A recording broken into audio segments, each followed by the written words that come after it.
the home buying process.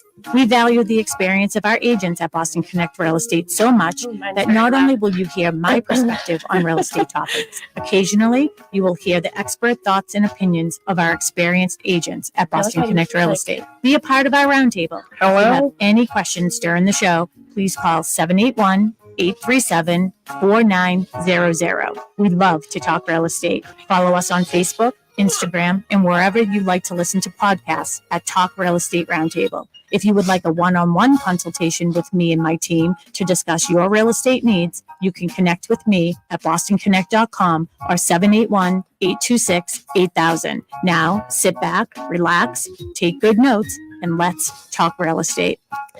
And hello to all my South Shore neighbors. You are listening to Talk Real Estate Roundtable. My name is Melissa Wallace, and I am joined by the one and only Mary Horton. Hi. Hello.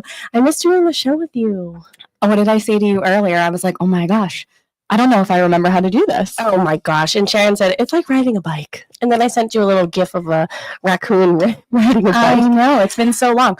But I gotta say, I'm loving the new setup. Yeah, I mean, it's definitely different. We have some things that we need to sort of get situated. So if you're watching us on YouTube or on Facebook, any of the Connect pages, I know we're live on Sharon Costa McNamara's page as well on Facebook. You don't see what we're seeing. We see everything that's going on behind the scenes. Yeah, and behind the scenes, it's a little chaotic over there. But behind us looks great. I mean, we have our logo, Boston Connect's logo, and everything. Talk Real Estate Roundtable. But yeah, no, we have a whole different setup now. And yeah, we're liking it. We have to soundproof a little bit more. But you know, it's ever changing, much like real estate. Yeah, much like real estate. I believe Larry is in studio, so if you want to call, or you can even text now, you can call Larry over at WEATD. 781-837-4900 is the number over there. If you're a little shy, you can text that number as well. And like I said, we are live on all of our pages, all over social media. So you can leave a comment there as well. I'm on it, so if you have any questions, just let me know. But Mary, you are a part of the McNamara Horton group here with Sharon McNamara, who is my co-host. She was with me. We're here every Saturday together, and I think she's going to come back and do every other Tuesday. So, but yeah, nice. Saturday sneak peek. We're doing feng shui. The two of us. Not anything about feng shui. I'm just doing a little disclaimer. I need a little feng shui in my life. Yeah, that's all Sharon. That's Sharon's baby. Saturday's show will be Sharon's baby. So if you're into feng shui or you want to learn about it, we're live every Saturday, 8 to 9. But that's what we're talking about this Saturday. But today is Tuesday. Now I'm taking a deep breath. Deep breath. Today is Tuesday, and we're talking about new construction tonight. And you and Sharon have sort of, in my eyes at least, and I think a lot of our agents here at Boston Connect Real Estate, you guys are sort of the go-tos for new construction. Maybe a little. Yeah, maybe a little.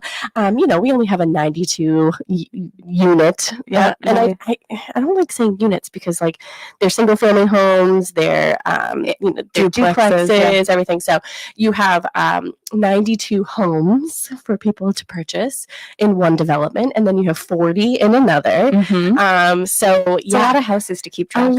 A lot. But it's great. And you've had several developments with this developer, so Stonebridge Homes, and I called into Rob this morning and we sort of gave a sneak peek of what you and I were going to be talking about. So I said, we're talking new construction, so obviously I'm joined by Mary Horton tonight. And he laughed. I'm still getting used to my new name, honestly. Well, I will say, I said, I'm joined by Mary Horton, formerly known as Mary Baker, FKA. If you only know her as Mary Baker from our show, because you used to be on every single week, but you're so busy with new construction that you can't join me every single Tuesday, even though it could be like a girls' night. And I think that's what we're going to do tonight. Well, tonight, yeah. I'm going to third wheel it. You're going to third wheel it. I set my boyfriend up downstairs, so he's here. I set him up with the Red Sox game downstairs in the basement. Oh, he's choosing the Red Sox game over us. Oh, yeah, I know. I was like, don't you want to come on the show and talk? And he's like, I wouldn't even, I don't I don't know what to say. It's like, well, sometimes neither do we. But yeah, no, he's here. We're going to have a little girls' night plus Ethan tonight. We're going to Christina's. We're going to go see Tracy Grady, who is a full-time realtor here at Boston Connect Real Estate as well. She joins me a lot of the times on Saturdays. They also do a lot of new construction, the Grady team. Yeah. Talk about new construction. We have great agents. I mean, I love all of our agents, and I'm not supposed to have favorites or anything, but we do have a lot of agents who love new construction and work with developers.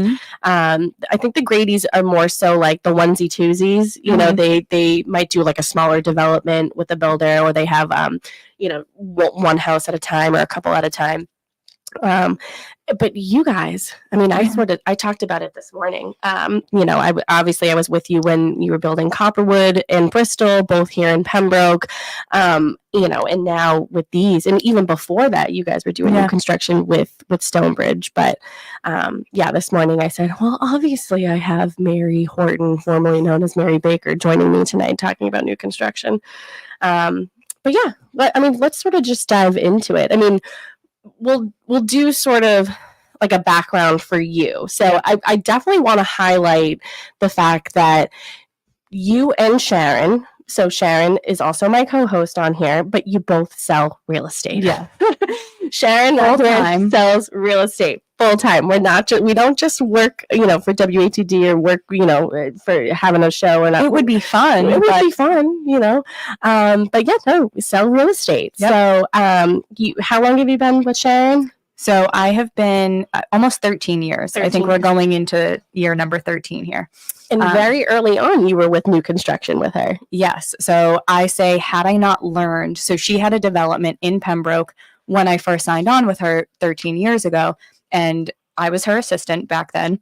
So I kind of got the benefit of shadowing her, doing absolutely everything with her start to finish, and watching these properties being built. The community, I think, maybe I can't remember right now, but maybe like 20 houses. Still one of my favorite communities in Pembroke. I drive through it all the time. If anybody sees a white Hyundai, that's me. But so in starting with her, I learned new construction off the bat, even more so than I did resale. So it's always kind of made sense to me. It's how I learned real estate. And it's a completely different beast than resale or different types of residential real estate. I did mention this morning, and I mentioned at the beginning of our show, that you guys currently have 2 developments. We do. Yep. Before we sort of get into the general process of new construction and why we think that new construction is great and you should purchase new construction and sort of go about your journey with new construction, why don't you give sort of an update on both of those communities? So the first one that we have is Cushing Trails in Hanson.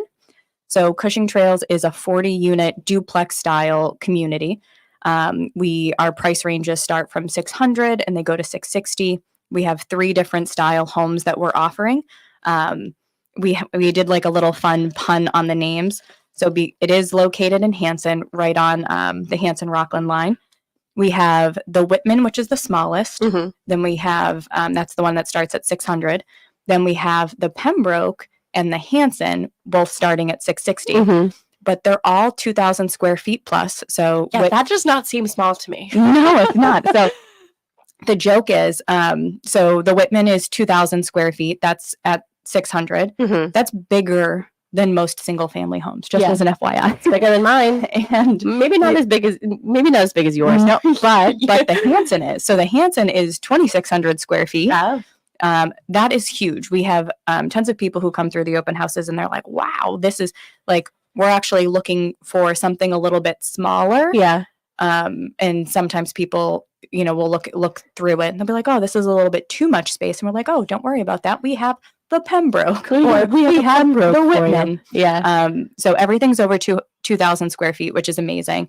Right now we have at least 7 of the units under contract. And then we're going on into building more model. Well, we had model houses that we intended to keep. I know. But we didn't actually end up keeping them because demand was too high. I know. It's a good problem to have.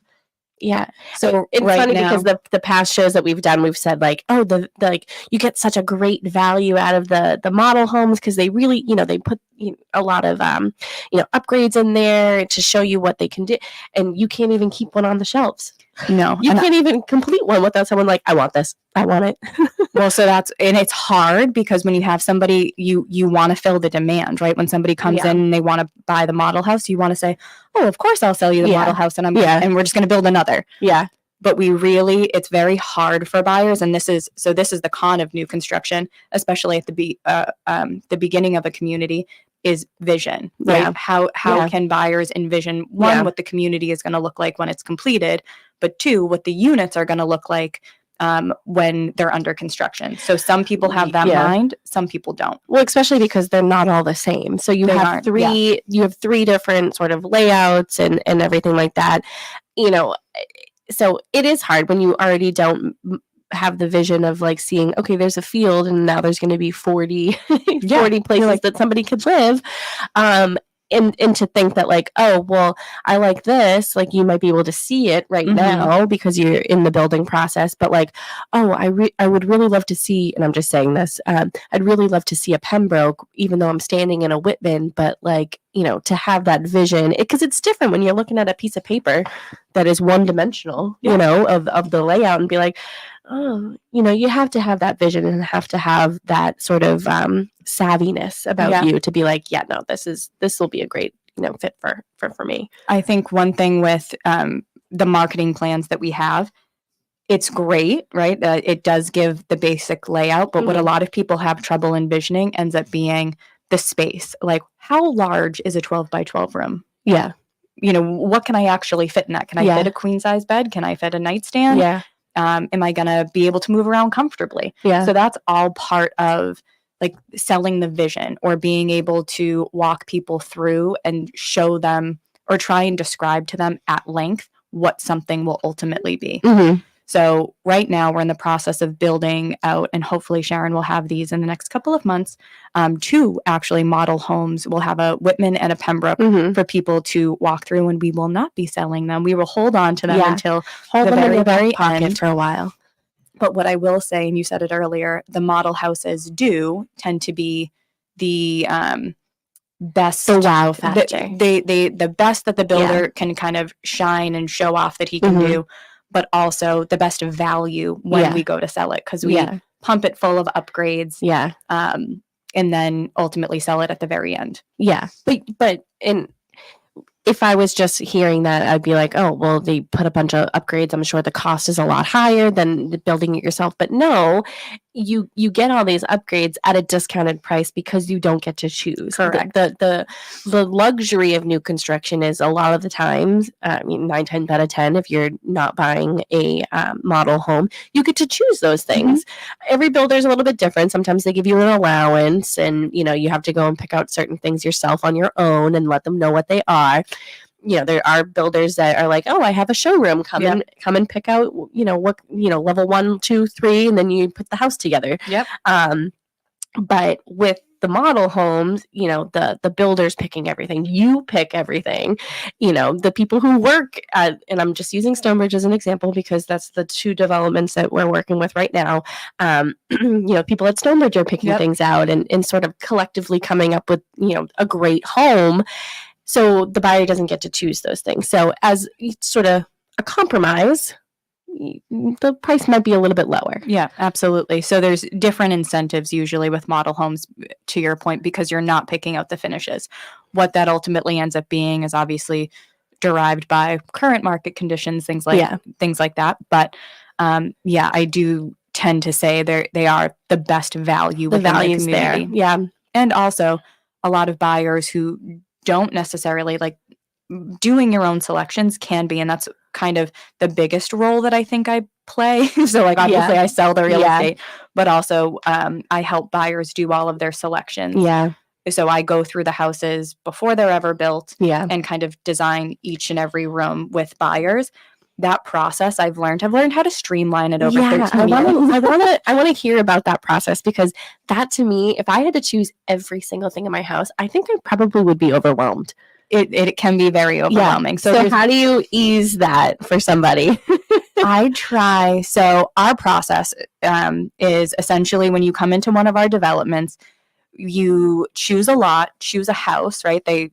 Wherever we can put them, right? Because not every house goes on every lot, but that's different. Yeah. And then you put in a reservation. That reservation is essentially an agreement to date the builder. Like if you think about it like that, there is a period of time. So ours is 2 weeks, but every builder is different. So it's pretty standard to be 2 weeks, but and you sit down. Well, okay, so I got ahead of myself.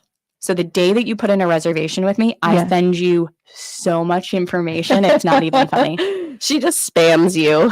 So, well, what I try and do is because it's okay, now you have the marketing plan so marketing plan is the house that you are purchasing, right? The dimensions, all of that. Then I'll send you what we call a flooring plan, which is what the standard flooring is in each room. Yeah. Then I'll send you another copy of the builder spec list, which the builder spec is everything that's included in the base price. Yep. And then I'll send you what we've created over time to be a commonly upgraded option list specifically for the style house that you are purchasing. So this is what other buyers have used their upgrades for, and I'm just throwing things out there. Don't quote me, even though this is live. Maybe it's hardwood floor in the bedroom or something like that. Like those are common upgrades that other buyers have made for that style home. Correct. Exactly. And it's like I have a whole disclaimer that says you don't have to upgrade. They will build you a beautiful house based off of the builder specifications. But they can also do all of these finishes because the other thing that I ultimately end up sending is the full builder's upgrades list, which is quite extensive. I could imagine. Yep. It's probably, it used to be 17 pages. I think we've gotten it. No, maybe it's still 17. I think it's front and back 9. Does it list because there are so many different types of flooring. There are so many different types of everything that goes into a house. Do you list okay, this is level 1 carpeting, level 2 carpeting. This is level 3, and this is what's in the White House. These are certain things that people can choose. And if it ever says TBD, means it's a custom price. It's a very custom price, and it needs to be told that day what it is because the price will change. And it's per space, right? So per size, like built-ins are a common one that a lot of people like to do. And there's a difference between a 6-foot built-in for shelving and 12 feet. I have someone right now who's doing 20 feet of built-ins. That's 20 feet of built-ins. 20 wow. feet, but that's how big the space is. Yeah. So wow. I mean, it's going to be gorgeous. I can't wait to show everybody. It's going to be phenomenal. It's actually happening in Cushing Trails. But that's very custom. Interesting. Right? Is it in the living room? It is. See, I got that. Yep. Because I've seen the floor plans. You know where that 20 feet is. Have you ever had a buyer do absolutely no upgrades? Actually, recently, yes, I have had. Really? And I won't say it's absolutely nothing, but it was very, very minimal. Yeah. Right? What'd they do? I think they ended up doing maybe a double vanity, a larger sink, a larger kitchen sink. Yeah. And I think that's it. Wow. Very, very minimal. Well, that's great. Yeah. And maybe they did hardwood stairs going to the second floor in this unit. I think they might have done that. Huh. But it was very minimal. And I was like, wow, this is the easiest pre-selections meeting I've ever had. Yeah. So getting back to that email that I send with the reservation, I'm telling you, I spam. So you get the custom upgrades list, the full builder's upgrades list. You get the standard kitchen plans. So you know exactly what the kitchen and bathrooms look like without any options. And then in my email, I say, digest all of this information. Come prepared with your questions. We're going to meet within the next week or so. And I'm going to physically walk you through what is your standard option and what you potentially would want to upgrade. Yeah. Create your wish list for me. Yeah. And your budget. Within the budget that you have.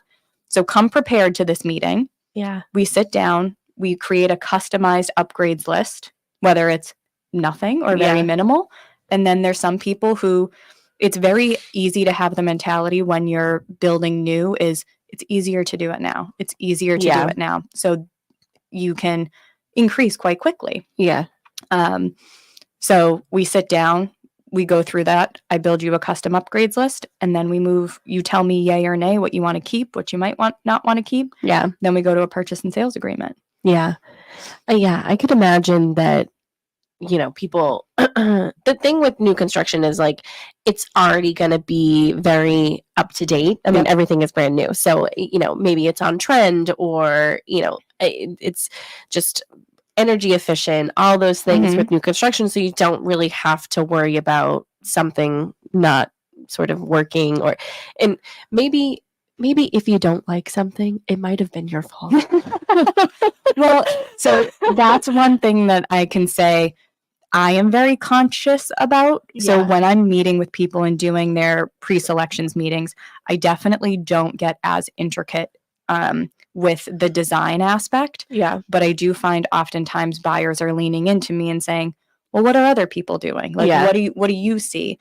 And it has definitely honed my design sense, I guess. Like, now I'm very particular. Yeah. And I kind of like people to either give me inspiration photos so that I can try I and love that. try and match what they're looking for. Just share their Pinterest page. Yep. What they've pinned. And I can tell if you start sharing photos with me, very quickly I can tell if we're going to be able to do something within the budget that you've given me. Yeah. Or if we're going to go well above the budget you've given me. Or you have to have that conversation with them and be like, listen, this right now is not in your budget. However, it would be very easy for you to switch out the flooring in upcoming years, or, change colors here, or, add built-ins, stuff like that after the fact, to keep it in budget. Yeah. But I would say probably 99% of the time, the number that you see in the beginning is probably not the number that you end up with, because you want to do those sort of fun things. A lot of people will choose to make more so than, we'll call them customizations, because you are now physically customizing the house to your specific preferences. If you think of the base price being kind of a blank slate, then you go into the upgrades process and you're customizing. Yeah. So that's that customized list that we're going to build for you. And I feel like that is also sort of like you have to want new construction. You have to want customization in order for it to work. I mean, some people love antiques, so they're probably not going to buy a new construction home, I mean, I would. I love antiques, but I also would buy. You live in an antique, so you'd probably be like, if I was going to buy a new kitchen. Yeah. Well, down One the day. line, maybe in 10 years, you can one get a new kitchen. Or maybe in 10 years, you just buy new construction. I'm dying in that house. What are you talking about? I know. You'll be putting in a new kitchen. But I mean, that's a benefit of new construction. You're customizing it to yourself. Correct. But I also feel like that might be a little bit scary for somebody. Absolutely. So to have somebody on your side and guide you through that process, I feel like is so important. Hugely. Yeah. I find buyer's agents good buyer's agents, and I'm prefacing that just by saying good in the sense that they understand and know new construction. Yeah. Because it is such a different It's a different beast. Just say it. It's a different beast, but there's also so much that's like, I think buyer's agents think their role isn't integral, and their role is kind of a backseat role. Yeah. Right? Because they're just a mediator between, the listing agent that has the information and the buyer who wants the information. But their job is integral because they're there to advise their clients as to what is normal, what to expect before you enter into a contract that is new construction. Yeah. How to prepare. Setting expectations. Yeah. How to set an expectation that in new construction, delays are common. Yeah. They're not inevitable, but they're common. So this year, and everybody has been walking around saying, wow, we've had unprecedented rain. Right? Yeah, I know. It's rained so much this year. One of the rainiest seasons we've ever had. So we didn't have a bad winter, right? We didn't get snowstorms. We didn't get these huge freezes, but we did have so much rain. Yeah. That is impactful in new construction when you're trying to excavate for a foundation. Yeah. When you're trying to pour footings. Concrete cannot be wet when you pour it. Yeah. So all of those things, or the rain, significantly impact how quickly we're able to get a foundation in. And what I like about our builders is they actually build into their contracts like a buffer time. So if we're saying 6 months, and that's typically, this is what we say, when you sign a purchase and sales agreement with us, if we have no foundation in, right, if the site is raw, we're about 6 months to build.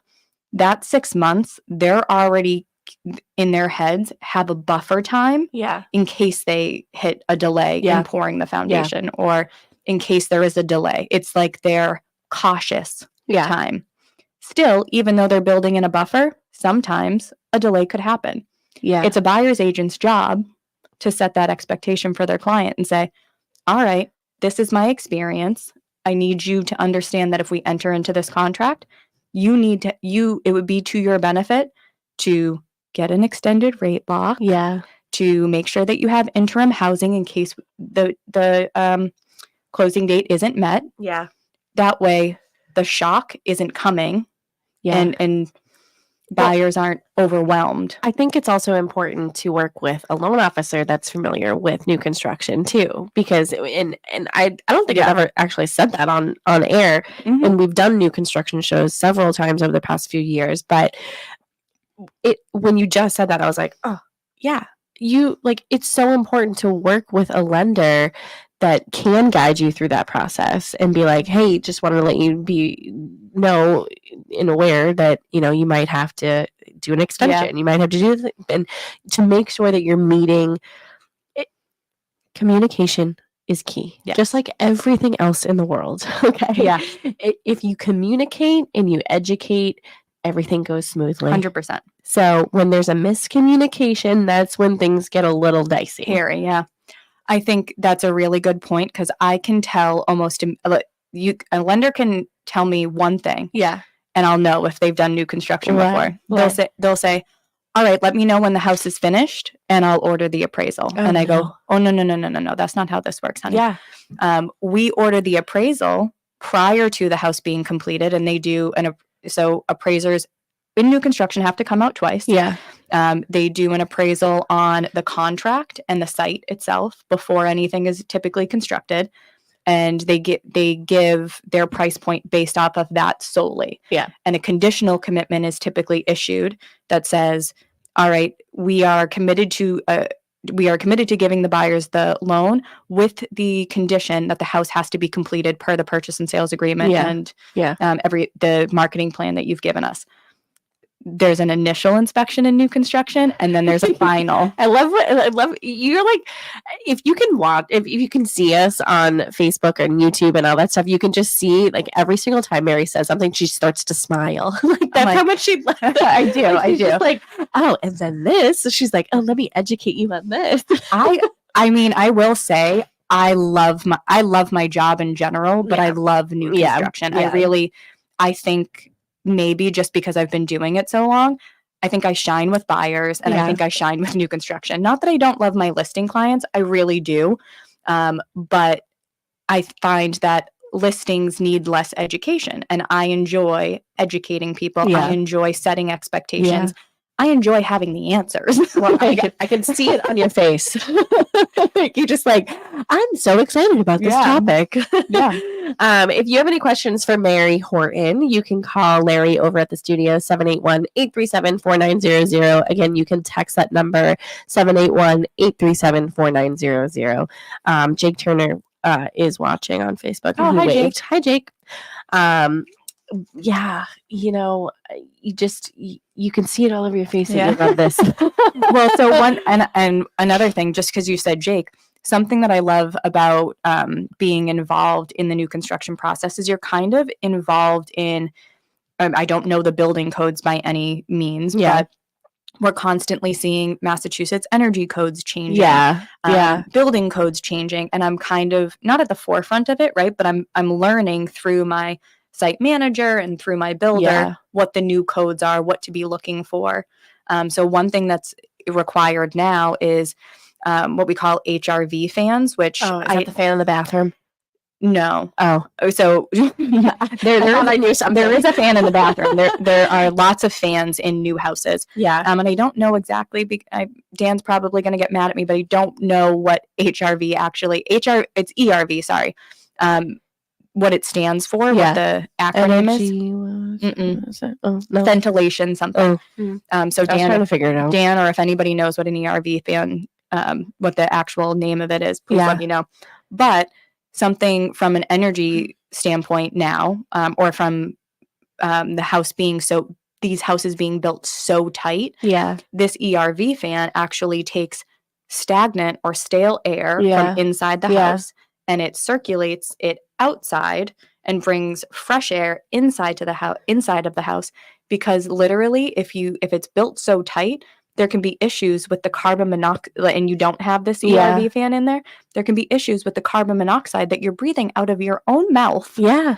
in the houses, or there can be mold issues Oh. because they're built so tight. Yeah. Especially if you're not running a dehumidifier downstairs in your basement, which especially in new construction, you should be doing for at least the first year constantly.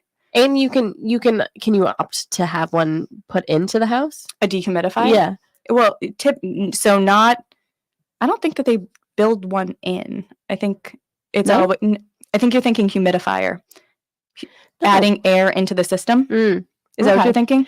No, like I didn't know if it existed. I thought it did. Now that I'm thinking about it, maybe it doesn't. Like a dehumidifier for your house. So like if you if you get water in your basement sometimes, like is there a way to sort of, instead of just running a dehumidifier that's plugged in, can you do like a system that just like sort of gets it out? I don't know that there is a system that you can build into the house. Maybe it's just the hose. They can make it so the hose goes outside. So they can run the hose into either they can sink? Right now they run it into a sump pump. So a lot of new construction is currently built with either sump wells already in them and now sump pumps already in them. Okay. And that sump pump, you can run your dehumidifier into that, the hose into that, so that you're not constantly even if there's changing not the like bucket. water issues around. Yeah. Like they'll put it in a sump pump. So Stonebridge Homes has always, as long as we've been working with them, and I've been working with them, Sharon and I have been about 10 years. They have always built their foundations with being very cognizant of water. They do 10 inches of crushed stone underneath their foundation, and then they do a PVC pipe around the interior of the foundation underground that goes to a sump bucket. Oh. Right? So if groundwater is ever coming up, it filters out underneath the foundation. And now they just started adding sump pumps just as an extra precaution. And then the exterior of the foundations are also water sealed. So, wow. Knock on wood. Did they do that over at Copperwood?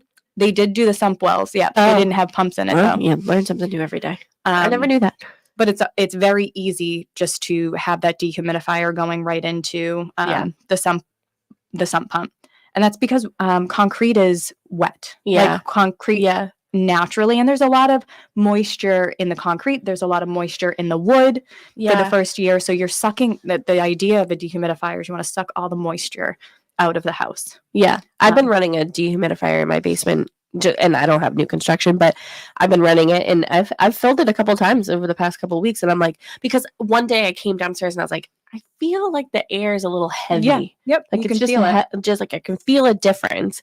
And I thought maybe it was because I run my dryer down there and everything. I'm like, there's something in the air. And I'm glad Sandra left that for me. I did not have one already. Sam and I run ours constantly. Yeah. Ours is still going. It's just a precaution, really. I'd rather, and a lot of people will think, especially, this is a side topic, sellers will think, oh, if I'm running a dehumidifier downstairs, aren't people going to think I have a water issue? Yeah. And it's no, they're going to think that you are preventing moisture from happening. Yeah. Right? You're not going to have mold in your basement. You're not going to have water issues in your basement if you're taking the preventatives to not have that. Yeah. There was something that you said earlier about, I can't remember what it was. I wanted to bring it up about, it was educating a seller of a resale though. And I don't remember what you said. And I was like, oh, that's a great thing. And then I've had it in the back of my head and now I don't. It has, that's called old age. Hey, I'm only 33. I'm older than you. I'm dating myself too. Yay!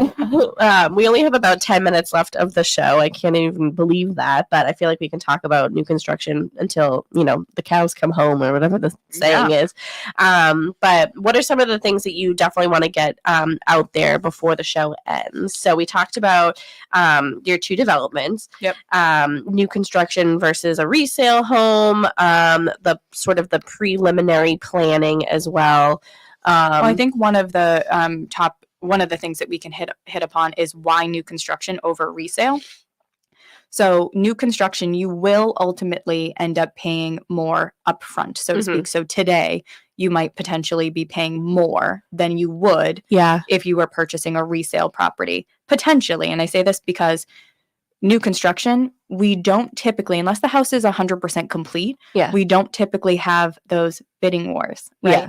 There is light at the end of the tunnel, meaning you can pick. So there's more inventory from a resale perspective than there right now is in resale. Yeah. In a new construction standpoint, anyway. So you can pick your lot, you can pick your house, you can customize it to yourself. You will pay for that 100%. But when I say there's light at the end of the tunnel, in 6 months, you're going to be in that house and nobody is going to be able to take it away from you or you're not looking potentially for 6 months and getting bidded. I feel like that takes a pressure off of pressure off of buyers. Yeah, you have to pick everything and oh no, you get to customize your house. Oh, bummer. But you're not, like you said, you're not sort of competing with 24 other people who want the one house. And I think it's funny that you just said that because it brought me back to Bristol and how we had one model home over at Bristol and we were sort of selling all the other lots in there. I think there were seven homes in there. And, we didn't have an offer on the model home, and then we had 3 showings in one weekend, and all 3 wanted to put in an offer. It's like, well, where have you been the past 6 months, 8 months, a year that we've had it built? And that's the scenario. And then it was a bidding war. That's the scenario where you find yourself in if you're not willing to wait those 6 months for the house to be built. Even in new construction, you can find yourself in that bidding war situation. Yeah. So that's, in my opinion, a pro for new construction in comparison to resale. Yeah. But there's a tolerance level that has to come with purchasing new construction. I have to be prepared for delays. I have to be prepared for extra costs potentially.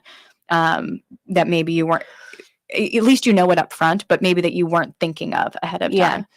I would say a word of advice for anybody who's interested in new construction, that even if you do get into what? Why are you laughing at me? Even if you do like a particular lot in a development, sometimes things don't work out for the first person that, sort of calls upon that lot. And, as long as you are sort of staying in contact with, if you're working with a buyer's agent, which everybody should, staying in contact with them and making sure that they're in contact with the listing agent or the builder or whatever, and be like, hey, I just want to let you know my client really is interested in this lot. Yep. If anything happens, and it does, things happen, we would love to be the second person in there or something like that. That's the point of the reservation period. The reservation, again, you're dating, but there's no commitment to each other, right? You haven't gotten engaged yet.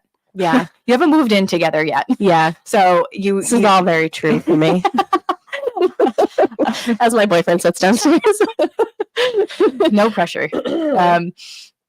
But you haven't made that solid commitment to each other. So reservations fall out all of the time. Yeah. Because it really is just a conversation between parties to see if it could work. Yeah. And that's why it is good to, have constant contact with listing agents, especially in new construction, because they might say, and, one thing that I love about working with Stonebridge is they have so many communities across the South Shore and the South Coast. Yeah. If we don't have something at Cushing, if we don't have something at Cochise, we potentially have something that might suit somebody's needs in one of their other communities, right?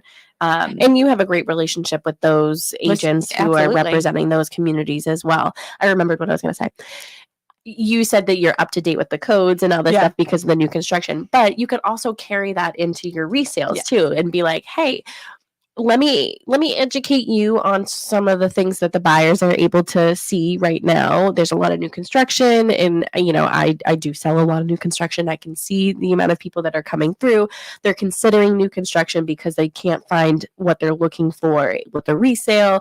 Maybe these are some modifications that we can do to sort of entice people who are looking at new construction as well. Of course, this is a new construction show, and we don't want to get away. But like you said, you do resales as well. So and one thing, I mean, what I will say about resales, the reason that I'm saying new construction happens to be, a pro for new construction is that the bidding wars aren't quite as frequent, is because in resale, if you price your house accordingly, it will sell, and it will sell with multiple offers. And you will get a great buyer in there because we are still in such a low inventory market. Like, I mean, I feel like I'm batting somebody over the head because so many people say it.